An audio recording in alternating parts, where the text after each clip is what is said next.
deux parties, les structures dynamiques et les fichiers. D'accord? Donc, on va essayer aujourd'hui d'aborder les deux. D'accord? Et si vous avez donc des questions, vous pouvez donc les poser. D'accord? Alors, donc on commence par la partie structure. Alors, qu'est-ce qu'une structure? Tout simplement, vous avez des notions concernant les tableaux. Alors, pour un tableau, donc c'est une structure de données qui contient le même type.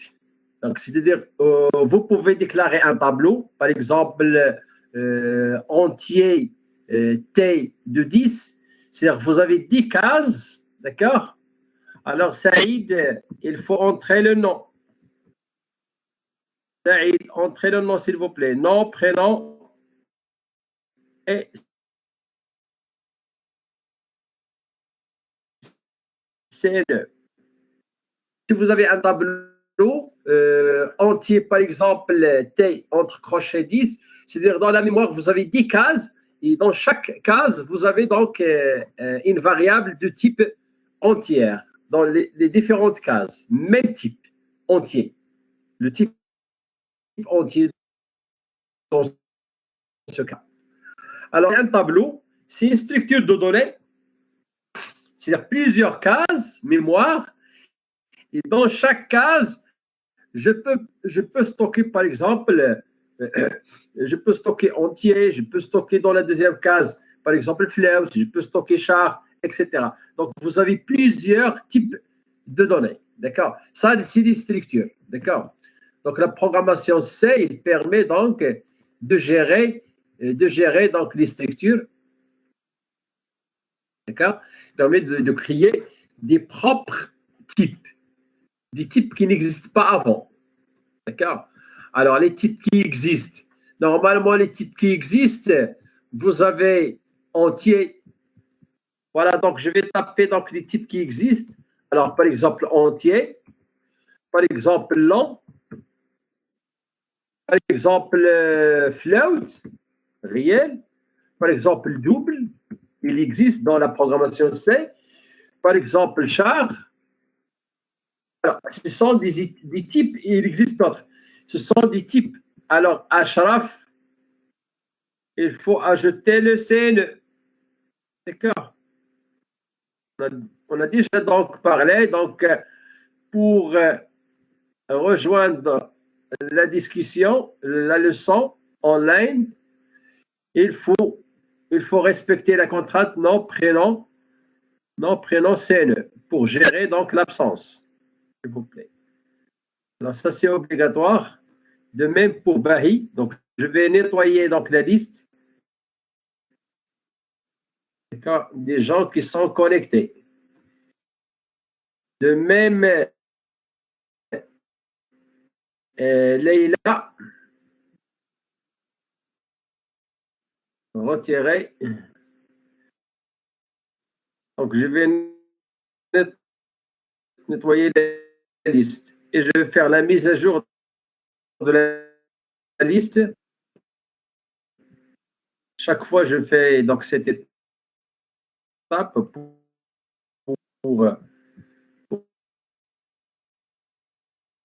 pour bien. Voilà, donc la ligne n'est pas. Alors, save. Il fait de ça. D'accord. Il faut respecter ça, s'il vous plaît, pour une discussion professionnelle. C'est simple, entrer le nom, prénom, le CNE. C'est simple. Voilà la liste mise à jour des étudiants qui sont connectés, qui respectent nom, prénom et CNE. D'accord. Alors, j'ai dit donc, vous pouvez créer donc une structure, d'accord, un propre type qui n'existe pas avant. Dans le compilateur, il connaît entier, int, il va réserver 2 octets. Alors, il connaît donc le type long, il va réserver 4 octets. Et le compilateur pour float, il va réserver 4 octets, pour double 8 octets, pour char, 1 octet. D'accord? Donc, il connaît les différents types. C'était donc sur l'écran, entier, long, float, double, char. Mais vous pouvez construire un nouveau type propre, par exemple, un nouveau type entier char. D'accord? Vous pouvez construire un type qui est composé de deux types qui existent. Entier-char. Vous pouvez aussi construire, par exemple, un nouveau type qui contient float, par exemple char, par exemple entier. D'accord? Donc, tout simplement, ça s'appelle, ce sont donc des variables personnalisées ou bien structures. Alors, variable personnalisée ou bien on appelle directement, pour simplifier, donc, on appelle une structure, donc, une structure. D'accord? C'est clair? Alors, c'est clair pour la définition d'une structure? C'est-à-dire, elle contient plusieurs types. Plusieurs types. Alors, le pourquoi, tout simplement pour gérer, donc des applications plus complexes. D'accord? Vous avez dans l'entreprise, vous avez plusieurs donc formes de complexité, d'accord? Donc, on va donc résoudre donc ces problèmes en utilisant donc des structures. C'est clair pour la définition de c'est quoi une structure, d'accord? Faites-moi un feedback si ça marche. Feedback, s'il vous plaît. Alors, Leïla, ajoutez le CNE. Mohamed, ajoutez le CNE. LI. C'est quoi LI? ما كاينش عندنا في la classe LI. Alors, sauvegardez. Regardez, j'ai un nom qui s'appelle LI. Regardez, je vais visualiser pour tout le monde ça. Alors, voilà la liste. Donc, regardez, j'ai LI. Je ne connais pas LI. Je fais la liste LI, s'il vous plaît. Mascouri, ajoutez le prénom. Je n'ai pas LI, s'il vous plaît. Alors, pour respecter la communication professionnelle, s'il vous plaît, pour gérer donc la séance en ligne, donc de préférence, s'il vous plaît, de respecter le nom, prénom, s'il vous plaît. Mascouri, ajoutez le. Alors, je fais donc la mise à jour de la liste.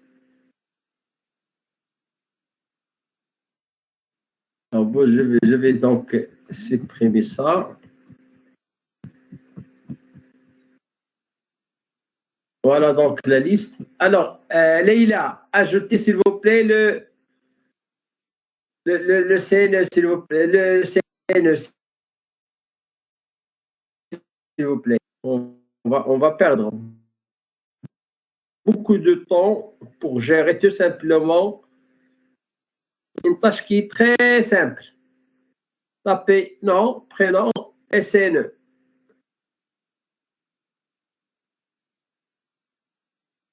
Selma aussi.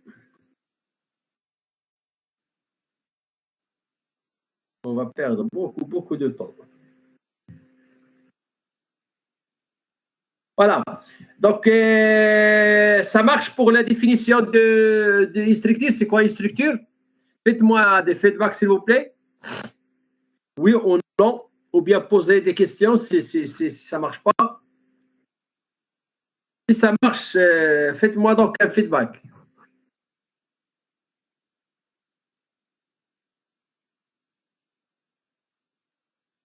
Pas de feedback? Ça marche pour le son?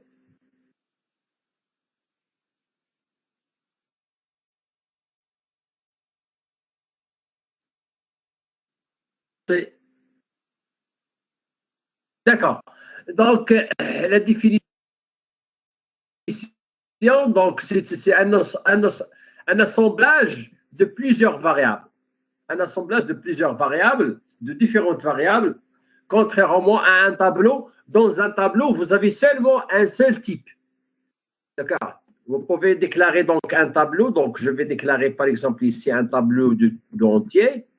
Par exemple, tab, entre crochets.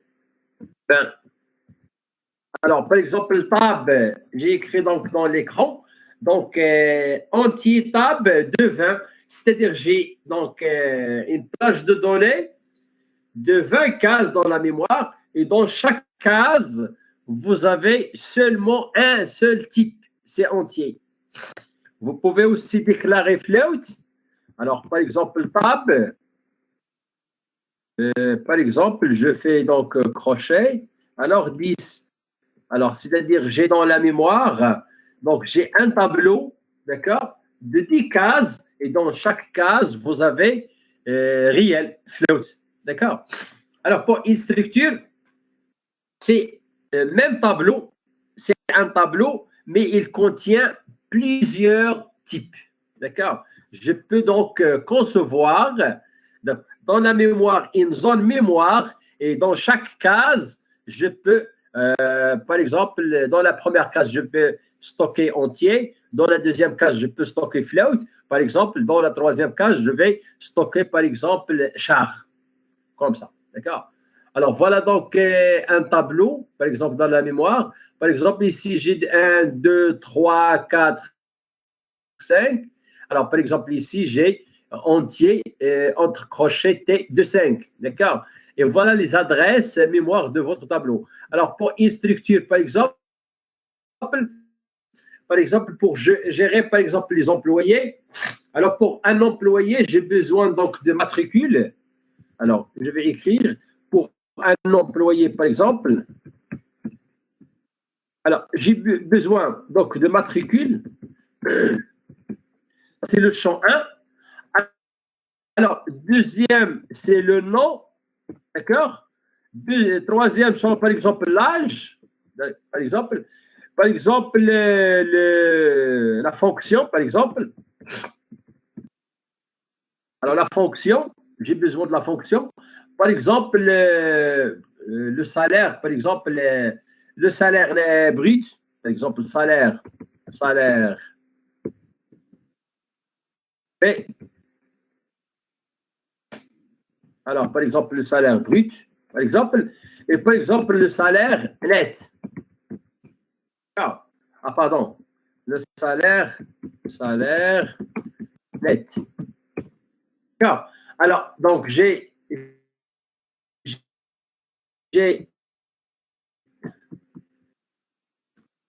est composée donc par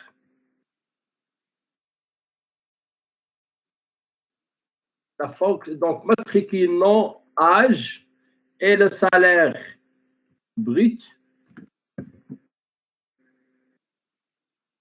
plus le salaire net. D'accord. Alors, pour caractériser, pour identifier donc un employé, j'ai besoin donc de différentes.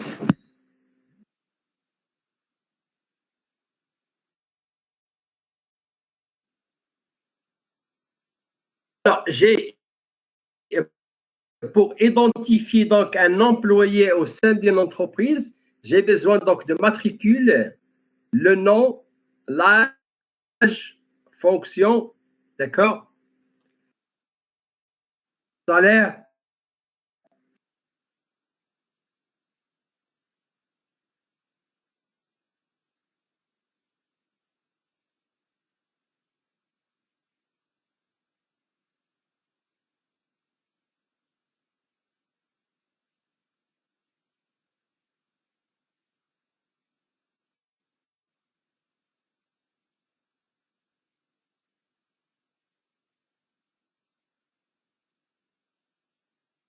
Alors, pardon.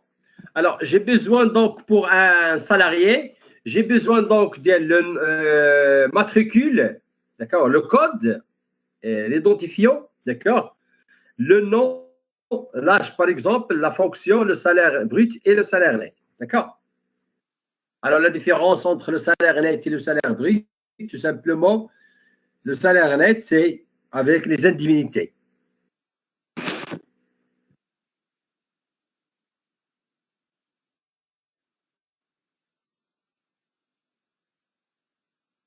D'accord. Donc, pour cet exemple, je vais créer un nouveau type. Alors, je vais créer un nouveau type.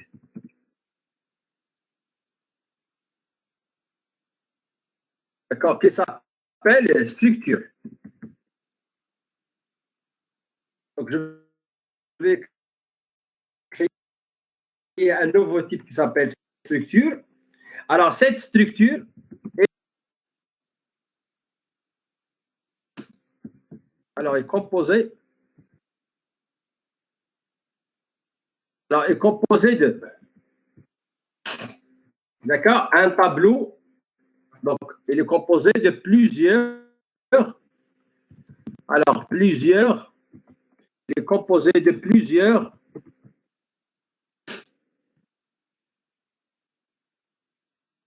Alors, plusieurs types.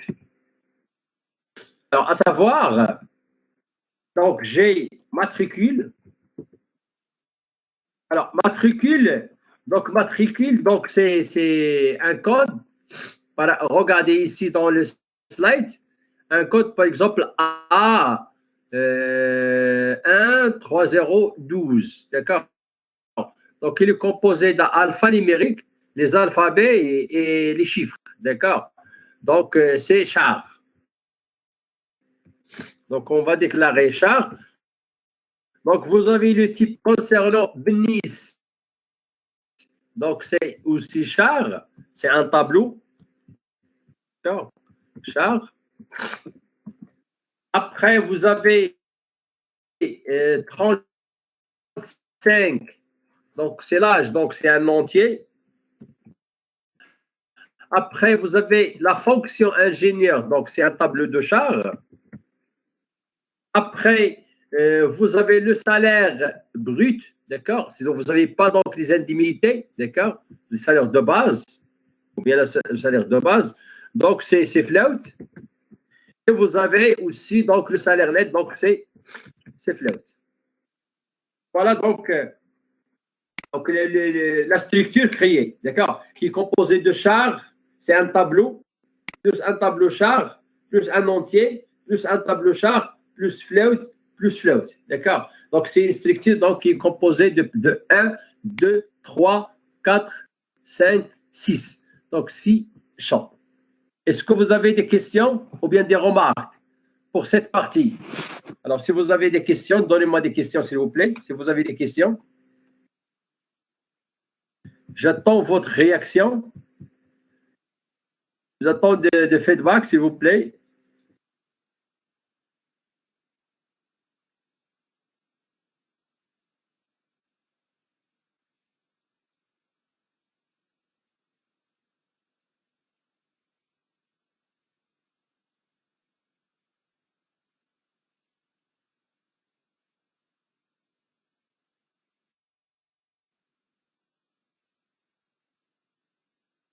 Alors, c'est bien. Donc, si ça marche, donc c'est bien. Donc, je vais continuer.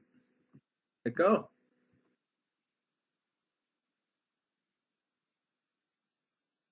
Voilà. Alors, je fais donc la mise à jour de la liste.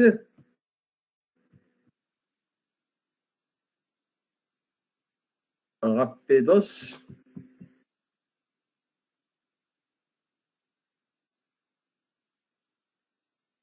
Donc, c'est bien.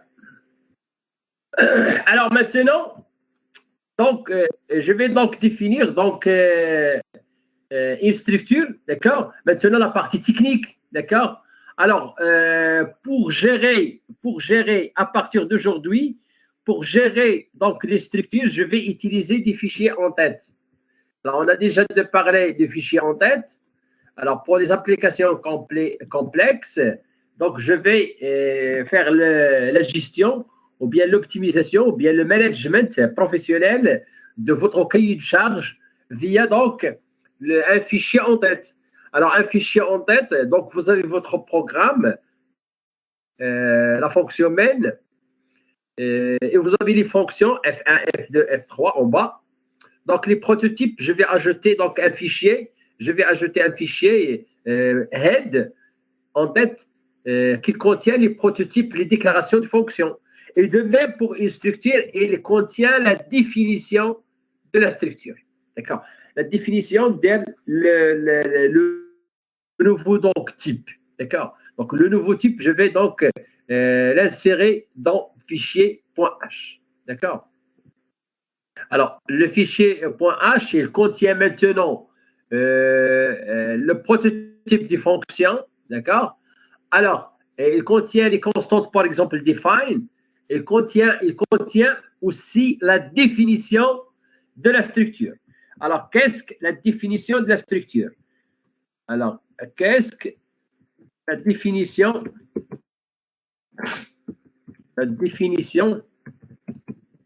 d'une structure? Alors, qu'est-ce que la définition d'une structure? Si vous avez des remarques, faites-moi donc des feedbacks. Qu'est-ce que la définition d'une structure? Est-ce que vous avez des réponses? Donnez-moi donc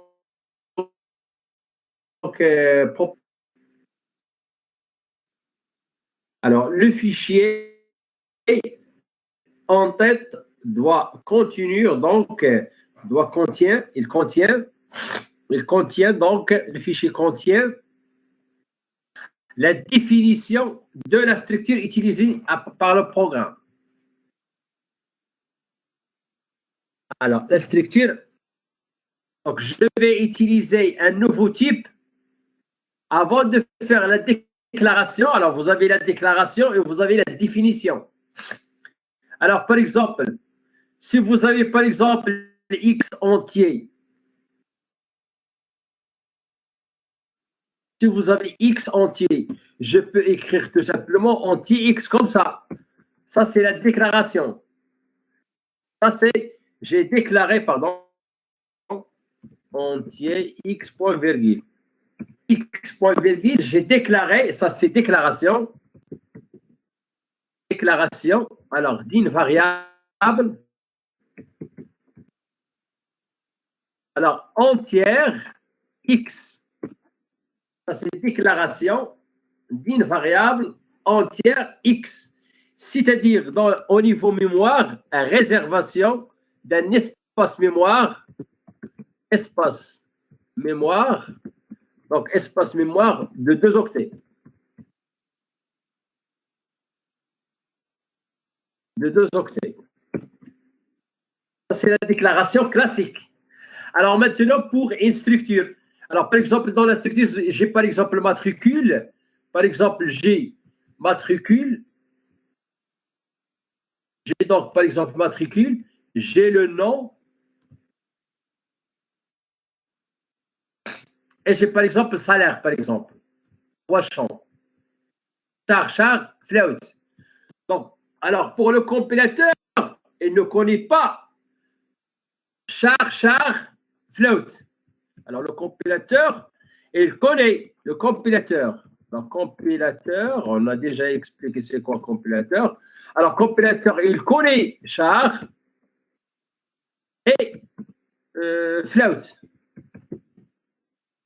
Mais il ne connaît pas char, float. C'est un nouveau type, ça.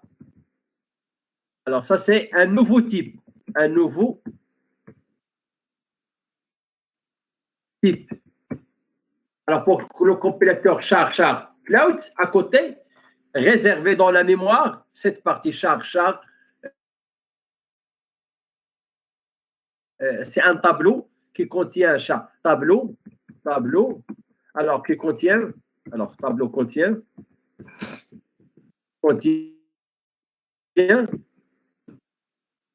d'accord? Donc, il connaît char, il connaît float, mais la structure char, float, il ne connaît pas. Alors, quelle est la solution? Alors, avant de faire la déclaration, il faut faire la définition. Il faut définir le nouveau type. Donc, première chose, d'accord, c'est définition. Alors, définition de nouveau type qui n'existe pas avant. Donc, la définition de nouveau type. Alors, pour la définition, pour définir donc un nouveau type, je vais utiliser struct, struct, d'accord? Je vais commencer par le mot struct. Alors, je vais utiliser le nom, éviter l'espace, et par exemple, point d'interrogation, dièse, etc. D'accord? Alors, utilisez seulement donc les alphabets, d'accord? Et évitez les accents, s'il vous plaît. De préférence, d'éviter les accents. Parce que ça pose problème. Dans le code, il faut coder avec les accents. D'accord?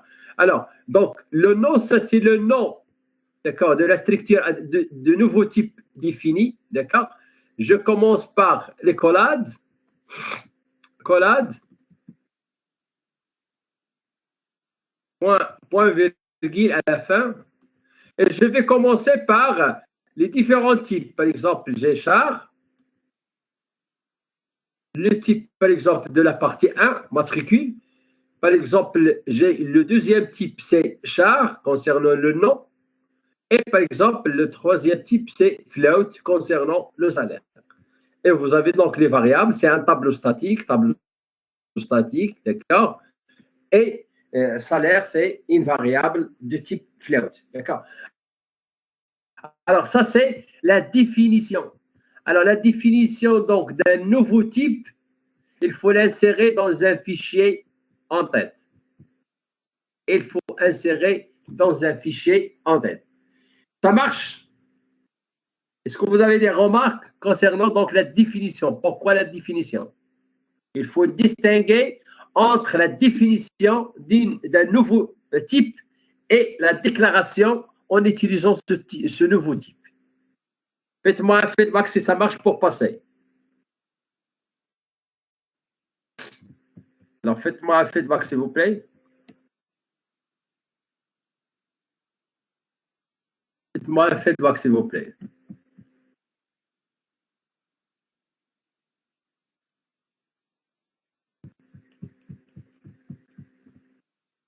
Alors, si ça marche, je peux continuer. Si ça ne marche pas, je peux expliquer. Alors, give me the feedback, please, si ça marche.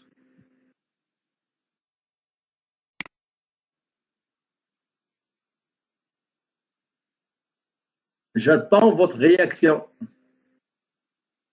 Alors, Khalil, faites attention, il faut entrer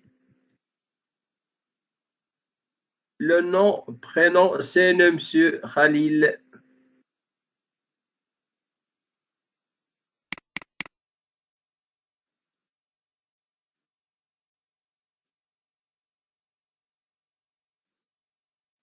Khalil.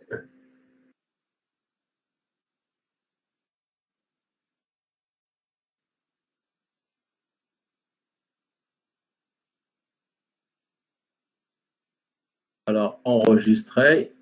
Ça, c'est la liste des absents.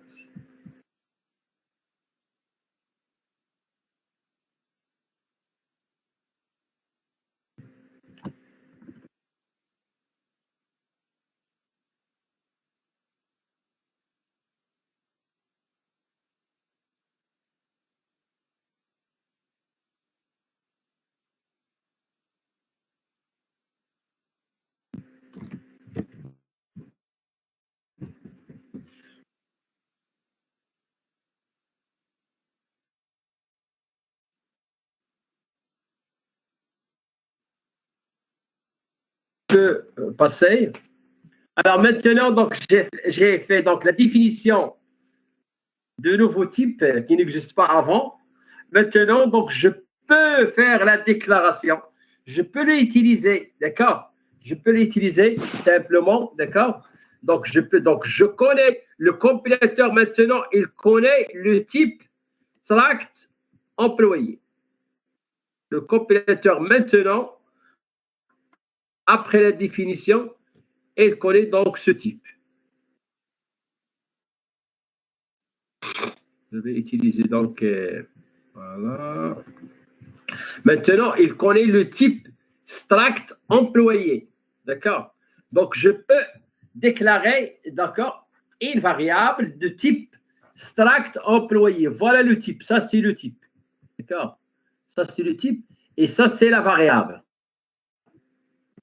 Donc, je peux déclarer, d'accord? Je peux déclarer amp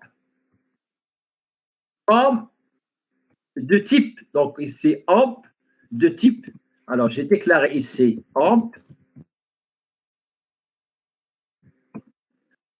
de type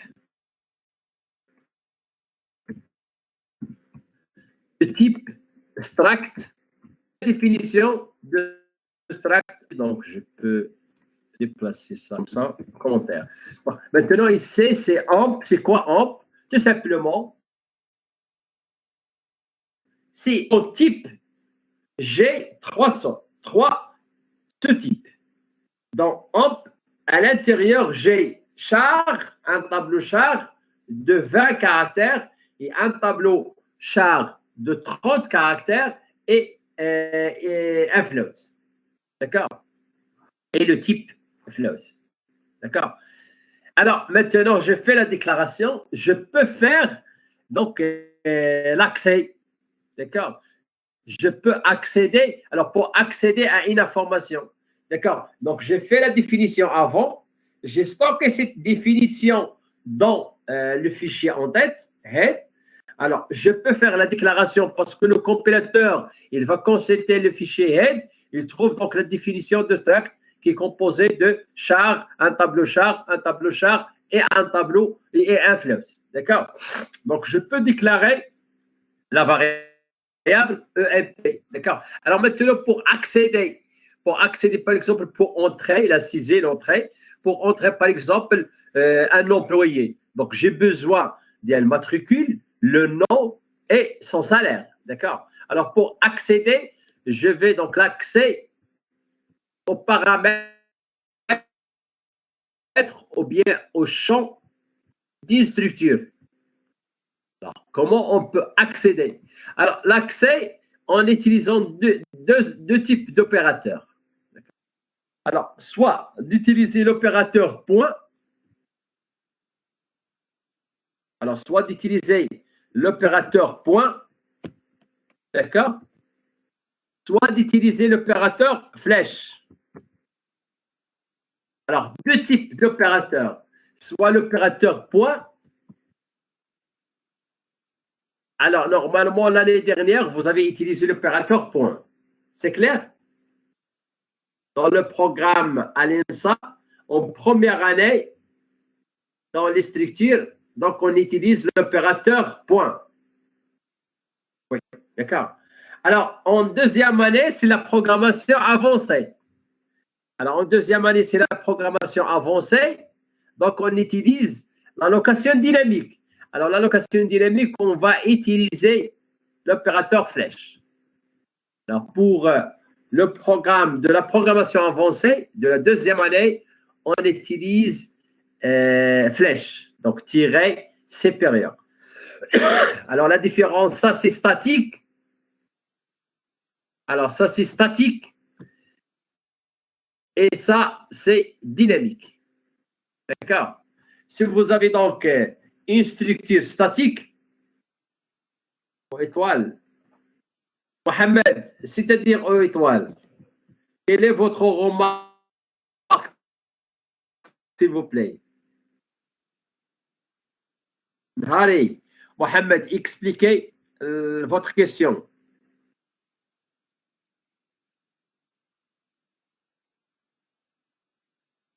C'est point, c'est pas étoile, point. Point, pardon, point. C'est point, c'est point. Point, c'est pas étoile. D'accord, c'est point. D'accord. Alors, point. Donc, vous avez déjà utilisé ça l'année dernière. Point. L'opérateur point. D'accord, dans les structures. L'opérateur point. C'est pas étoile. Point. Alors, ça, c'est statique. Et l'opérateur flèche, c'est dynamique. Et on a opté pour la programmation dynamique cette année. D'accord? Donc, on a déjà traité pour pour les fonctions et l'allocation dynamique. D'accord. Alors, exemple, alors, par exemple, pour accéder vers le salaire, par exemple, je peux utiliser le nom hop, point, pardon. Je peux utiliser hop, point, je peux saisir le salaire. Alors, pour faire la saisie du salaire, c'est dans ScanF, dans ScanF, dans ScanF, regardez, donc, salaire, c'est float, donc je vais utiliser le format. Alors, le format, c'est le pourcentage F, le format de float. Et pour accéder au type salaire, je vais utiliser amp.salaire et l'adresse pour faire le scan. D'accord. Si vous avez la structure statique. Alors, si vous avez la structure dynamique, donc aussi, donc, je vais utiliser le type, c'est toujours ce cloud, pourcentage, je vais utiliser donc amp flèche salaire. D'accord? Flèche salaire, et je vais utiliser donc l'adresse pour faire la saisie. D'accord?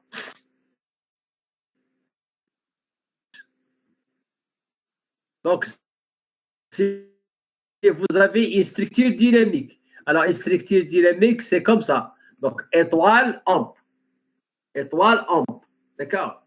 Alors, étoile, amp. D'accord? Ça, c'est le type défini dans le fichier en tête. Et voilà donc la définition. Voilà la structure donc de cette définition. D'accord? On va donc stocker donc cette définition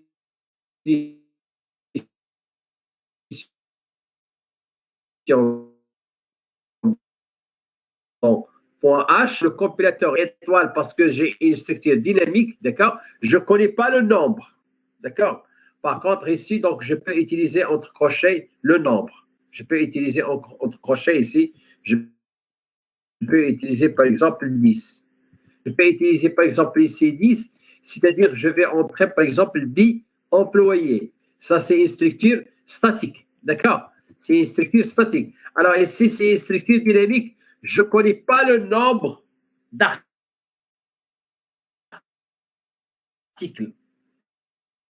Par exemple, dans les grandes surfaces, ما اعرفش انا اشنو المشكل عندكم.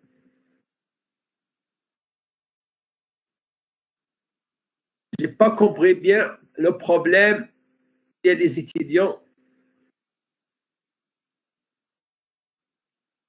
Regardez, à chaque fois qu'il عندي واحد بلا le nom prénom le CNE, je connais je sais pas pourquoi. ينال كاين عندنا ينال s'il vous plaît كاين عندنا ينال في la liste. Yanal, est-ce que Yanal, c'est un étudiant ou étudiante à l'ENSA 2? Donnez-moi, fais le responsable. Give me the response. The head of section.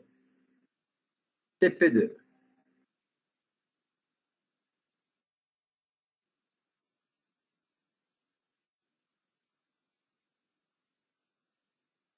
Alors, ici, alors, oui. On fait le nom, il faut ajouter le nom et prénom et CNE. Yanal, ajoute ou bien ajouter. Alors, prière d'ajouter, s'il vous plaît. D'accord, le nom, prénom, pour éviter le problème. À chaque fois.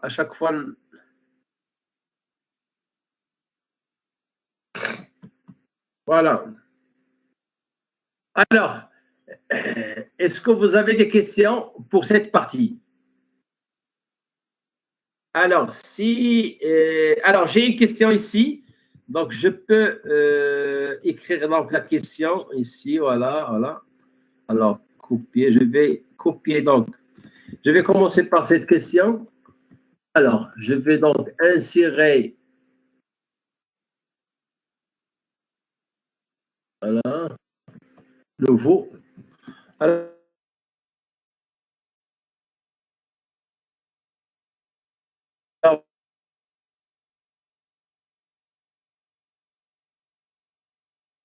voilà donc la question.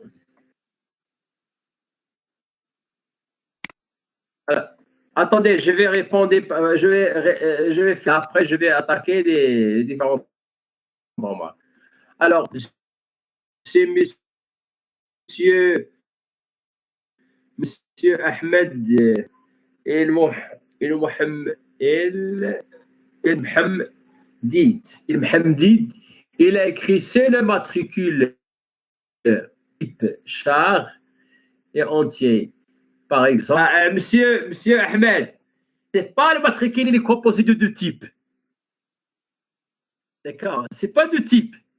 Le matricule, c'est, par exemple, ça, c'est alphanumérique. Alors, alphanumérique, le type, c'est un tableau de char. Un char. Donc, je peux faire, voilà, de 30, de 20. Voilà. Voilà, Ahmed. Ahmed.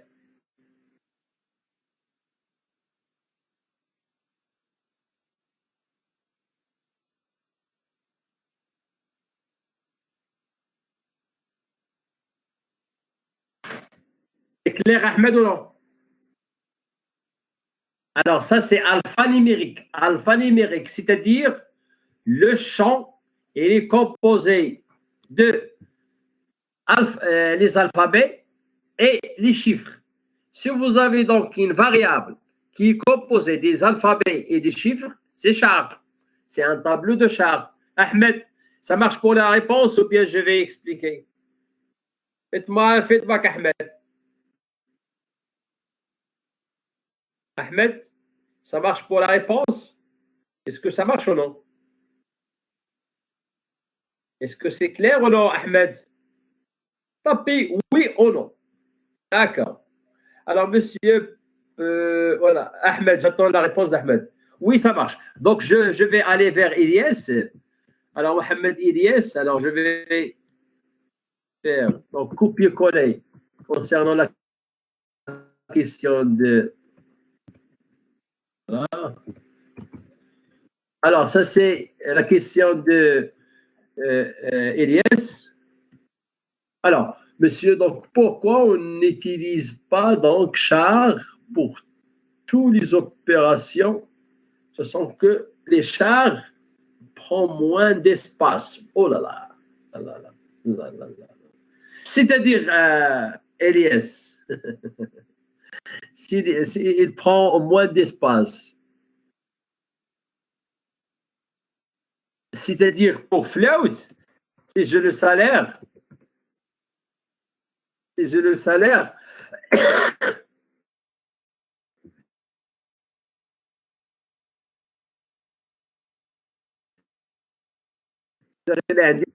d'un employé, d'accord, par exemple, égal 5500,50. Voilà, dirham.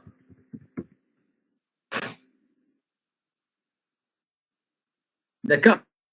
Par exemple, j'ai le salaire, donc votre question, il faut déclarer salaire comme ça. Char, si je comprends donc votre question. Salaire, comme ça, entre crochets.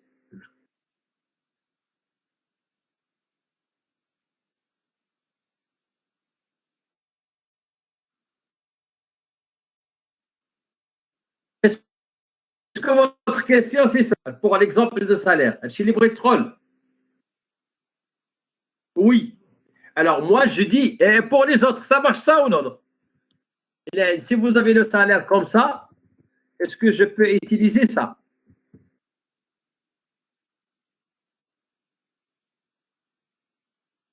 Pour les autres, Si vous avez donc une variable dans une application, j'ai besoin donc d'un salaire, par exemple, 5 000.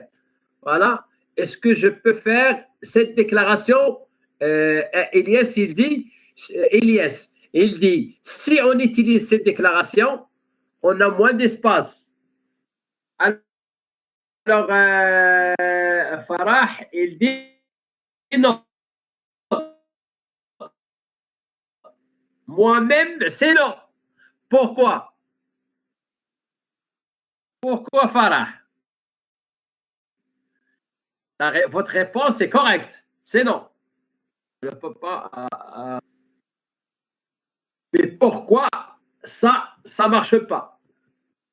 Dans ce cas, je ne peux pas utiliser ça. Mais pourquoi? Alors, attendez, donc je vais lire. Donc, la mémoire le veut comme un caractère par un nombre. C'est bien.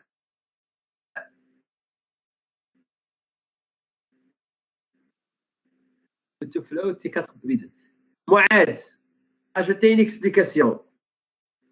Vous avez noté que la mémoire le voit comme un caractère et pas un nom. C'est-à-dire, si j'ai besoin, regarde, voilà, c'est un traitement. Alors, je vais éliminer ça. Si j'ai besoin d'un traitement dans le programme, si j'ai besoin donc d'un traitement, d'accord, arithmétique, est-ce que je peux utiliser char ou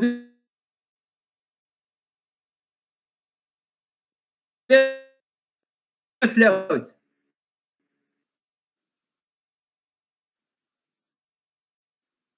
Elias,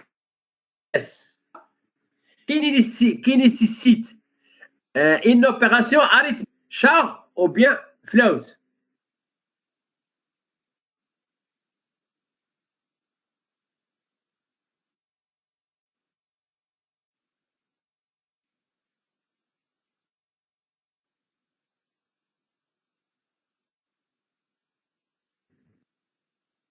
J'ai une opération arithmétique, par exemple la multiplication, la division. Est-ce que je peux utiliser float pour la division? Alors, pour la multiplication, ou bien la division, est-ce que je peux utiliser char ou bien float pour les opérations arithmétiques? C'est ma question. Est-ce qu'on peut l'utiliser?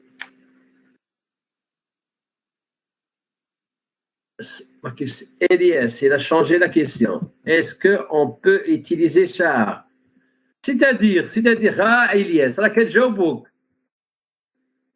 أنا نعاود نكتبوا السؤال اللي كتب إلياس مرة أخرى. السؤال اللي كتب إلياس، attendez. Voilà. Je كتب إلياس. Est-ce qu'on peut utiliser char à la place de float? Non. Non. Parce que j'ai besoin d'une opération arithmétique. واش فهمتي شنو هي opération arithmétique?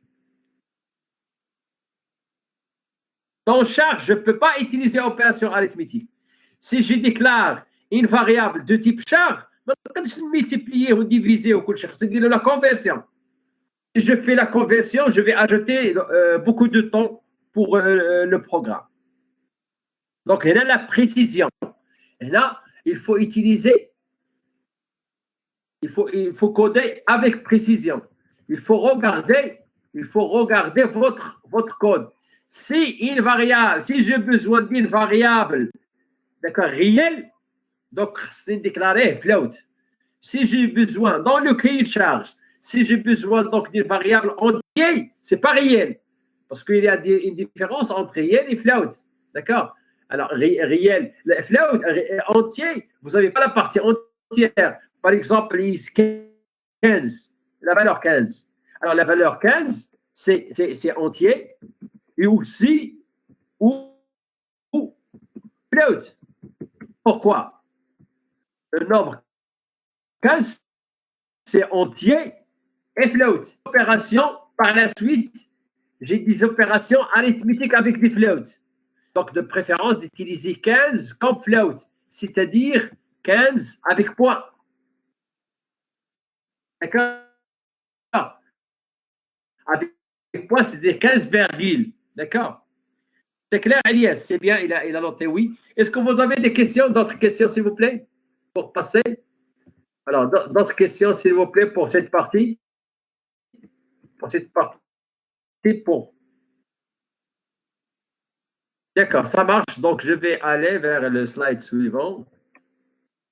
Alors, maintenant, tableau de structure. On a fait la définition de la structure.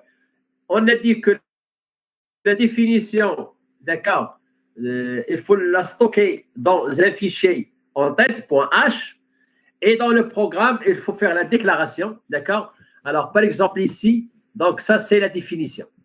Ça, c'est la définition dans le programme. Il faut faire cette définition dans le fichier en tête, dans un fichier .h. Donc, dans un fichier .h, je vais donc stocker cette définition. D'accord? Je vais faire la stocker dans un fichier .h. Voilà, ça c'est la définition, dans un fichier .h. Et dans le programme, alors ça c'est dans le programme, dans le programme, alors je fais donc la déclaration, ça c'est la déclaration. Déclaration. Alors, Saïd, si on peut travailler avec une structure dans... Oui, oui, oui, oui. Je vais expliquer ça par la suite. Saïd, je vais expliquer juste, ce sont des structures imbriquées. Je vais l'expliquer par la suite. D'accord? D'accord, par la suite. Alors, donc la déclaration, ça c'est la déclaration. Dans le programme principal, dans la fonction même, définition du type. Donc, je vais définir un type qui n'existe pas avant, qui contient par exemple 1, 2, 3, trois types, trois sous-types. D'accord? Donc, ça, c'est la définition. Donc, la définition dans un fichier séparé .h. C'est clair pour tout le monde. D'accord? Et dans le programme principal, dans mon programme principal, je fais la déclaration comme entier, comme float, comme ça. D'accord? Donc, je peux utiliser le type. Le type, il est là. Struct employé. Ça, c'est le type défini. D'accord? Ça, c'est le type défini dans le point H. D'accord? Donc, je vais déclarer un tableau de structure. Alors, la structure, c'est amp. Et entre crochets 10, c'est un tableau de structure. C'est un tableau statique. C'est un tableau statique de 10 employés. C'est un tableau statique de 10 employés. C'est-à-dire, vous avez un tableau et on a dit qu'un tableau en programmation, il contient